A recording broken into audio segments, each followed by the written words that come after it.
All right. Welcome back to McGregor H2O. Today I'm talking with Christina Rumbel from Force Flow. They specialize in chemical weighing and monitoring systems used in water and wastewater plants. These are the systems that tell operators exactly how much chlorine or treatment chemical they have left and alert them before they run out. Christina works closely with utilities and engineers around the country, so we're going to talk about why chemical monitoring matters, how these systems work, and what plants should consider when designing or upgrading their chemical feed systems. So, Christina, yeah, tell me a little bit about your background and what your role is at ForceFlow. Yeah, absolutely. I've been at Force Flow 18 years, and I started there in administration on the front end. And in 2014, I moved into marketing. So I've been doing the marketing since then. A little bit of project management, of course, all customer service, helping customers with whatever it is they need with their orders or information. I do all of our trade shows. We do about 10 trade shows a year and I organize and attend all of those, which is my favorite part because I get to meet everybody in person, which is the most fun for me to be able to see everybody and meet them and hear what they have to say about our scales or not even our scales, but just life at a plant. So that's kind of there. I'm going to be transitioning this next year, possibly into outside sales role and even more time in the field and getting to visit on site a lot more plants. Yeah, very nice. Yeah, I know you were one of the first ones to welcome me to Southern Water Technologies, so that was really awesome. And then meeting you at the water professional conference here in Knoxville, in my own city. That Yes. was cool. Um, so yeah, how did you first get involved in the water and wastewater industry? Well, it was through force flow. So I didn't come from water and wastewater. I came from mortgage Okay. and left that job for a little bit less stressful one. And force flow is where I found that. And that's how I got into the water industry. But I didn't really immerse myself in the water and wastewater side until I took over the marketing and started to attend the national shows like ACE and WEFTech. And I got to meet people in person. And then I saw the passion, especially at some of these regional shows, for the water in their communities. And that's what I really liked. And so that's when I started to really invest more of my time in the workings of the water and wastewater industry. Yeah, it's really touched me in the last year. I mean, I came from an industrial, background, but I was doing uh, flow meters and Hmm. tank vents and different things, and then you move over into the water industry, and it's um, just a different vibe. Like everyone is, for the betterment. Like everyone uses water, so it's like, Yes. everyone's excited about it. Like if you can improve a process, everyone's like, "Oh, I want to talk to you." Like that's so cool. Right, But, exactly. um, yeah, so I guess tell me a little bit more about force flow then. When people hear chemical scale or cylinder scale, what does that actually mean in a treatment plant? Okay, so what that means is the chemicals that you use for disinfection or in a wastewater plant to break down the things. It's just we have scales that go underneath those tanks of chemicals. So your tanks sit on top of the scales, and that communicates to the indicator how much weight you have in there. We have some electronic versions that will let you know your feed rate. It'll let you keep it keeps a usage log for 30 days so you know exactly how much you're using. So that's basically it. We weigh your chemical, and that's how you can track it. That's a great breakdown. Um, yeah, what chemicals are most commonly monitored with your equipment? So any type of liquid or gas chemical can be monitored. The ones I see the most, chlorine gas is a huge one still used in disinfection. There's also sodium hypochlorite and polymer. Fluoride is a big one. that goes into residential drinking water. That one is regulated strictly with reporting requirements. So weighing that, especially, it gives you more accurate data that you can submit for your required reporting. I'm a big fan of more data. That definitely is. Right. I guess as the younger guys come in, they're like, "How are you doing this? Like, we need to be tracking this." Right. Yeah. Exactly. Yeah. So, I you might have hit on it a little bit, but where in a plant would operators typically see the force flow equipment? So you would find it in any of your chemical rooms. So your chlorine gas room or your chem feed room where all you have your liquid chemical. That's typically where you would find it. There are some plants, one that I have visited, where you will find it outside because that's just how they have, in the more rural areas. They don't have larger structures, or there might just be a lean to, and it's underneath the lean to. And so sometimes that's where you'll find it, but mostly it's wherever you're going to have those tanks or cylinders of chemical. Well, we need to talk about to them about some fiberglass buildings and how Right. portable those are. Exactly. I guess it depends on the weather, but man, being outside is not the place I would want to put it. But No, it takes a toll, even with a lean-to. It yeah, takes a toll, and fiberglass buildings would be the way to go. I'm on yeah. board with that. What are some real problems that plants run into when they don't monitor their chemical levels well? It's transparency. You can't manage what you can't see. And in the age where, reporting and knowing exactly what's going on, if you're underfeeding, if you're overfeeding, if you have a spill or you have a leak or something, those are the kind of things you can run into. And when you have a weight based scale that sends signals to your PLC so you can check it remotely, you don't have to go into the room. Um, that really helps out. But those are um, the biggest problem I see is just the transparency and visibility. You want to be able to see what's going on and what you have, and safety. You want to be able to maintain the safety of not only your operators, but of your community as well. And when you don't have to physically go in and, take a yardstick and stick it down in the drum to see where the chemical lies, you can just check your computer and see what your net weight is to see where you're at. Yeah, I'd imagine if you could tell if you had a leak from the monitoring, you would know to put some PPE on and things like that as well. So definitely safety Exactly. safety factor is huge. Exactly. Or call the fire department. Yeah, yeah, for certain Call chemicals, hazmat. I'm not Call going in the hazmat. room for sure. Put on your PPE, but call hazmat. Yeah. Um, yeah, so I think you kind of already touched on this next question. Why is knowing chemical inventory so important for operators? And we went into a bunch of factors, the safety and being responsible with the Mhm. chemical. It costs a lot of money for those chemicals as well, so you definitely want to keep up with them.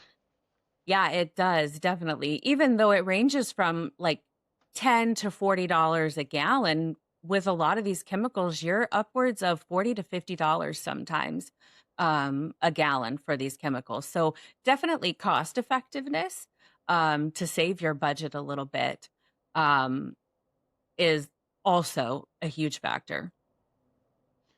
Yeah, and I guess because it's so important, let's touch on safety one more time. Mhm. How would you say force flow systems improve safety in chlorine rooms or chemical feed areas? Well, they allow you to know you know what you're walking into, because if you have a leak or something happens and you can see, so we have alarms on our electronic indicators, and so there's alarms on those, so you can get alarms that says you have a low level, or if your bulk tank is running out, so it'll tell you and you'll know if it's like a rapid decrease or if your usage spikes all of a sudden. you can get these alarms that will go off and tell you. So therefore, you're preparing the operators. They're not walking in blindly to a room, opening a door, and not being prepared for what they're about to find. Yeah, I'm sure it helps, if they have that low level alarm as well, because I'm sure some of these chemicals are not quick to get as well. Um, Definitely got to think Hmm. about lead times and all that. You want to be prepared and have the most accurate reading there. So very nice. Exactly. It helps you with that and helps you with the purchasing. We also have an automatic refill feature that it'll automatically refill from bulk storage. So if you have a bulk storage and then the tanks that you use, it'll automatically refill. And then it will also alarm you if your bulk storage is getting low. And so that way you know when to reorder with your bulk storage as well. Oh wow, yeah, that's the full package. Mhm. Yeah. Um, yeah, so we're gonna jump into some more technology. Force flow is known for hydraulic scales. How are those different from electronic scales? Well, our hydraulic scales don't work off of electricity. And so they work off of hydraulic fluid. So they are not prone, they don't get damaged in a lightning strike, any power surges. You don't have to worry about like electrical interference. They just sit there and they work. They're really great. Well, in any environment. But where you don't have power, there's a lot of rural communities that don't have power out to their well sites or to their treatment plants. And so they can have a hydraulic system out there, which also you can have a 4 to 20 transmitter on our hydraulic systems, which you can get signals to your PLC so you don't have to, go out there all the time because sometimes you're talking hundreds of miles away. But I Right. had a guy call like a month and a half ago and he just needed some replacement rollers for a hydraulic scale they bought in 1976. Oh wow. Yeah. They're extremely durable. They will last in some of the harshest environments, because they're just simple. I'd say he probably didn't have that one outside though. No, no, that was not outside. Yeah. But it was definitely, so far in my 18 years, the oldest one that I had dealt with, so. Hey, I mean, that definitely outdates me. So I mean, that's some good Right? ROI on that scale. Yes, I was not a Yeah. thought yet in my parents' mind when that Right. one came Yeah. out. And yeah, you already touched on why some utilities prefer hydraulic systems with the, no power requirement. That's definitely a huge Mhm. one. Power is getting more and more expensive these days, so everyone has to watch Yeah. their bill. So, Yes. um, yeah, let's touch on the environments that the hydraulic scales are built for. Is there like a Okay. upper limit for temperature or like what type of environments do you guys sell to that you thrive in, I guess? Well, we thrive in the water and wastewater treatment environment as an industry, but they're created for every environment, toxic, harsh chemical environments.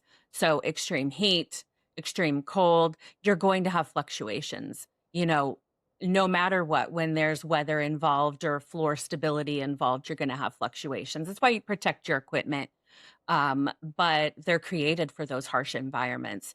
The platforms are created, each different one has coatings on it that protect it from those chemical environments. I've seen several that have taken some lengthy chlorine gas baths.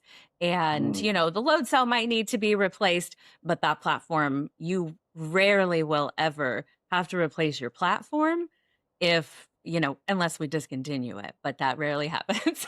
yeah, for sure. That's great. But definitely the harsh corrosive environments, heat and cold aren't factors. We have solutions for each one. Okay, awesome. Yeah, we can jump into like maybe a fun application you said or common installations that you see in water plants. Okay. Ooh, a fun one. Well, the fun one to me was the 1976. That one Right. was fun to me. Was that at a water Um, plant or was it? yes, it was a guy at a water plant, and it was for chlorine gas, and it was a single ton for chlorine gas. Okay. And so it was one of our 12-inch dials. And so that one was pretty cool. A lot of the ones that I see on the chlorine gas side is a lot of 150-pound cylinder scales. Those ones are around a lot, especially there's a lot of those in Texas as well. That's where I tend to see the most of them. I don't know if it's because Texas is just such a big state, but there are a lot of people trying to get away from chlorine gas as well. But one thing that's really big right now are our tote bin scales for polymer and the tote with containment, especially because we have a scale now where you have a big containment bin that your tote sits on top of, that sits on top of the scale. So totes and totes with containment right now are a lot of the applications that we're seeing out there. Yeah, we were talking in the next round brewing committee for um, clean water professionals. I'm on the Hmm. committee, and they take effluent and run it through a reuse skid, and then they put it into totes, and then they deliver it to local breweries where the conference is going to be, and they brew it Oh, into beer for the 3 months before the conference, and then we sample it at the conference. But one of the big challenges is like, how do you deliver a tote, which is what is it, like 300 gallons, or I forget how big the totes are, uh, but they're about, I think, between 360, yeah, something yeah. like But that. trying to deliver that to a little garage, brewery, they have to have a Right? forklift or something to kind of get it off the truck. But yeah, it's the Yes. funny things that you like learn about in those meetings that just make you excited about engineering and your job and everything like that. So Right. yeah, And that's one of the things I like about our scales as well is that the little like niche markets that we have them in is food and beverage. So, we've got some wineries that have them and breweries that have them. And so I'm always like, guys, you're going to the winery? Like, can I go? Like, can I yeah, go with you? I can help you I deliver it. just I just want to see how they use the scales Right. down there. Like, what Yeah. are they actually weighing? And so that is kind of fun to see it in those environments, like in the food and beverage and stuff like that. But hey, they can put, you know, those totes on scales and know exactly how much everybody's drinking. Right. So, Absolutely. That's cool. Um, I guess would there be an alternative like application that comes to mind for wastewater plants that may be different than what water plants are doing? um, no, that one I don't know off the top of my head. Yeah. I mean it's all chemical type stuff, so yeah. It's all chemical type stuff. So less chlorine gas in wastewater, Right. more of the polymers, Right. and the dry feed as well, which we have scales for dry feed. And that's where actually at the wastewater plants as well. And we have big things for bulk storage. And so with that, like I had mentioned, the ARC controller, that the ARC that goes with our Wizard controller that can auto refill from bulk. So that is a huge thing too when you're dealing with those other ones and the polymers. And sodium hypochlorite is another one that people like to buy in bulk because it's a little less expensive when you buy in bulk.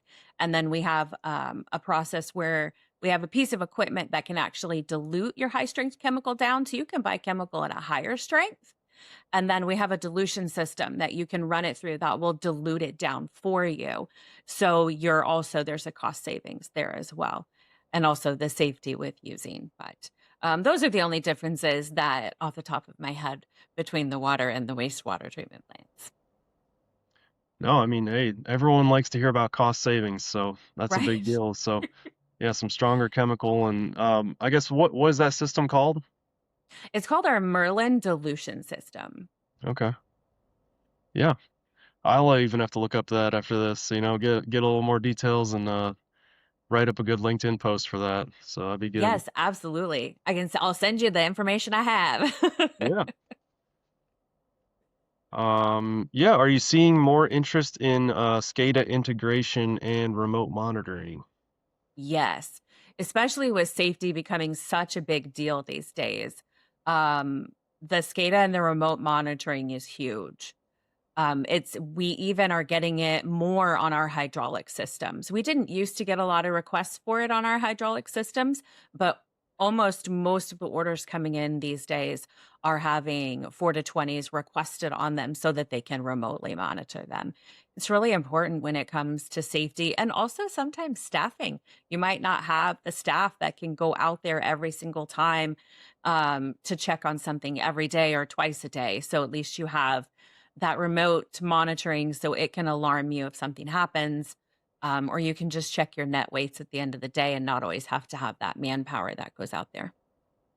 Is that pretty customizable? You can choose how often it sends you measurements, or can you tell me more, expand on that? Yeah, so it said you can check on it whenever you want, but it'll send a signal like once it'll give you your measurements on our Solo G2. It just gives you your net weight. And so it's constantly feeding into your system what your net weight is. On our wizard indicator, you have the option for your it gives you your usage and your feed rates. And so it'll take averages of those things and it'll be like, okay, here's what your rates were, so here's what your average usage is. And so, the signal is always going, but the alarms will happen when something bad happens with low feed rate or high feed rate. Not that it's actually bad, but Yeah, very nice.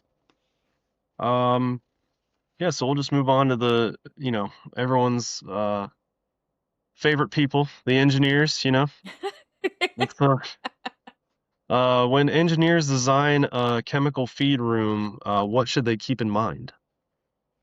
they need to keep in mind measurement because a lot of times, you know, they'll not include it at the beginning. So when you include the weighing at the beginning, then it leaves, taking into consideration the operators and their visibility and their movability within the room and where the scales can be laid. Because we see a lot where, they put their chemical feed equipment in and then they think about the measuring portion of it.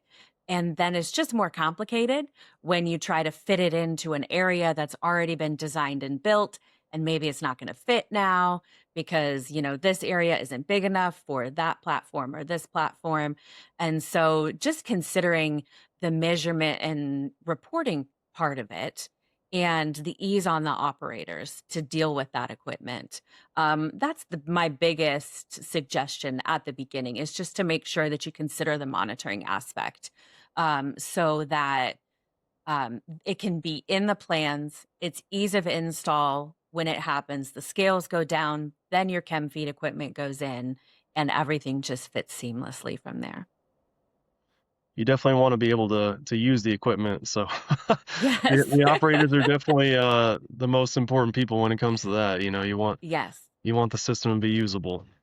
A Uh, 100%. and you already touched on the next one, the common mistakes that you'd see in the chemical monitoring systems. Putting them in after the storage equipment, so it's hard to Yeah, find space. exactly. And that's the main one.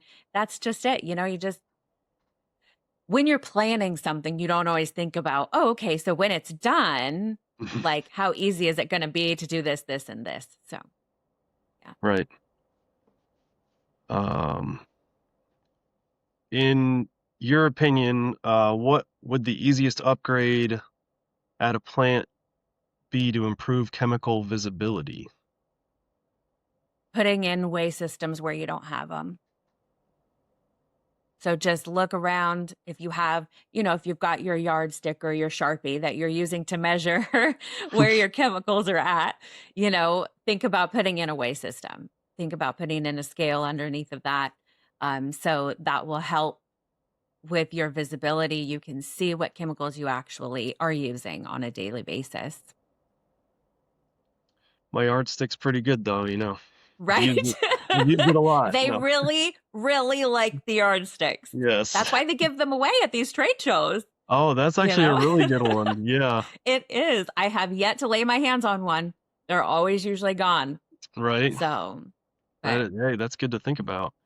Everyone likes swag, you know, but you want to have right. something that like is going to be useful so it doesn't just get, thrown in Yes. the corner or something or the closet. Yes. Yeah, and just to touch back on the data tracking,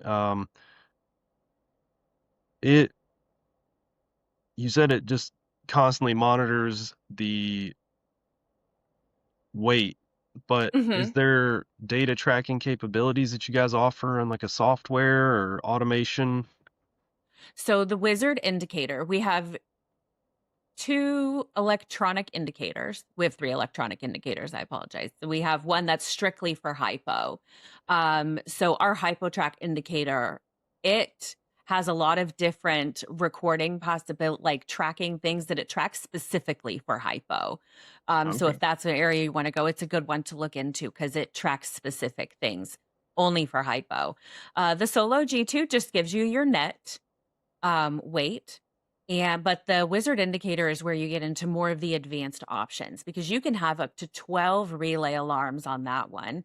And the tracking date of capabilities of the wizard is 30 days of usage. And so it'll keep a 30-day log of your usage. And then when you have that auto refill that we talked about, it'll do like a pause average. So, while it's adding chemical, you're still using chemical. So it's going to average out how much you used while you were refilling, and it's going to document that for you as well. So our wizard indicator is our advanced model, and that's the one that has a lot of the data tracking and the usage log that'll go back for 30 days. Yeah, that seems great. Definitely Hmm. lots of data there. Yeah. Yeah, so just this was a really good conversation here. Just Yeah. wanted to wrap it up with one last question. If a plant operator watching this is thinking about improving their chemical monitoring, what advice would you give them? Just get a scale under it. Yeah, It is get some more the scales. simplest tool that solves some of the biggest problems. Awesome. Well, Christina, let them know how to reach you. You can give them your email, or you can just say Force Flow's website, or however you want to do it. Oh, yeah, absolutely. You can contact me directly at Christina, Christina, at forceflow.com. You can also find us on LinkedIn. Just search Force Flow. We're on there. And then our website is forceflowscales.com. Awesome. Well, thank you, Christina. Thank This is you. McGregor H2O. Let's keep water moving forward.